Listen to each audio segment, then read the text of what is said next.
भारतीय सेना ने 11 मई को सारी दुनिया को ये बता दिया कि हमारी सेना सिर्फ सहती नहीं है बल्कि आतंकवादियों को चुन चुन कर खत्म करना भी जानती है।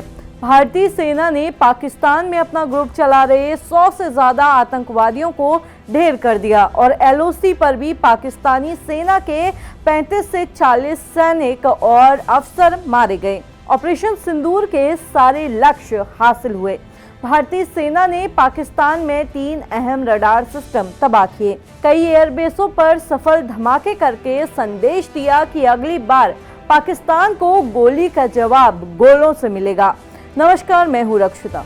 भारत पाकिस्तान के बीच सीज फायर के बाद भारत की सेनाओं ने प्रेस कॉन्फ्रेंस की, जिसमें directorate general of military operation lieutenant general Rajiv Ghai, vice admiral N Pramod और एयर मार्शल अवधेश कुमार भारती शामिल थे।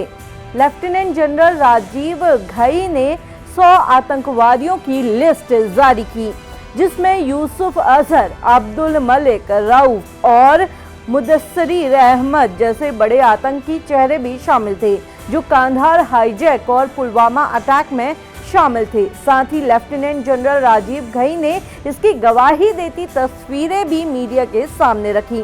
Those 9 terror hubs left more than 100 terrorists killed, including high-value targets such as Yusuf Azhar, Abdul Malik Rauf, and Mudassir Ahmed that were involved in the hijack of IC-814 and the Pulwama blast. जिसमें बहावलपुर से लेकर मुरीद के तक खाक हो चुके आतंकी ठिकाने साफ साफ दिखाई दे रहे हैं।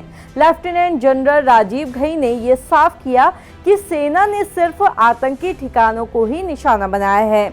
एयर मार्शल भारती ने बताया कि हमने टेररिस्ट और टेररिस्ट इंफ्रास्ट्रक्चर को टारगेट किया। पाकिस्तानी मिलिट्री और किसी और इंफ्रास्ट्रक्चर को टारगेट नहीं किया गया है। भारत की तरफ आने वाली मिसाइलों को भी सेना ने न्यूट्रलाइज कर दिया। एयर मार्शल भारती ने बताया कि हमने वहां हमला किया जहां उन्हें सबसे ज्यादा दर्द हो। हम उन्हें ये बताना चाहते थे कि उनके मिलिट्री ठिकाने हमारी पहुंच से ज्यादा दूर नहीं है। हमने टेररिस्ट और टेररिस्ट इंफ्रास्ट्रक्चर को टारगेट किया। पाकिस्तानी मिलिट्री और किसी और इंफ्रास्ट्रक्चर को टारगेट नहीं किया गया है, जबकि पाकिस्तान ने भारत के रिहायशी इलाकों को टारगेट किया, जिसमें कई लोगों की मौत भी हुई। डीजीएमओ ने बताया कि ये किसी युद्ध से कम नहीं था। इसमें हमारे 5 जवान और कई नागरिक भी शहीद हो गए। इसी के साथ कुछ सवाल ब्रह्मोस मिसाइल और राफेल को लेकर भी पूछे गए, जिनके जवाब में एयर मार्शल भारती ने कहा, अभी तक जो जानकारी मिली है उसके हिसाब से पाकिस्तान के 35 से 40 जवान मारे गए हैं। वैसे भी हमारा टारगेट उनकी सेना नहीं बल्कि आतंकी ठिकाने थे। भारत ने कौन से हथियारों का इस्तेमाल किया, फिलहाल इसकी जानकारी नहीं दी जा सकती। वैसे भी हमारा काम टारगेट को निशाना बनाना है, शवों को गिनना नहीं। राफेल पर मार्शल भारती ने कहा कि इस वक्त मैं इस पर कोई कमेंट नहीं करना चाहूँगा, क्योंकि हम अभी भी युद्ध के हालात में हैं। अगर मैं इस पर कुछ कहूँगा तो इसका उल्टा असर होगा। हम उन्हें इस वक्त कोई फायदा नहीं देना चाहते। बस इतना कहूँगा कि जो मकसद हमने तय किया उसे हासिल कर लिया गया है और हमारे सभी पायलट सुरक्षित वापस आ गए हैं।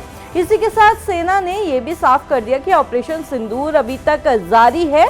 अगर पाकिस्तान अब कोई हिमाकत करता है तो उसे पता है कि आगे क्या होने वाला है।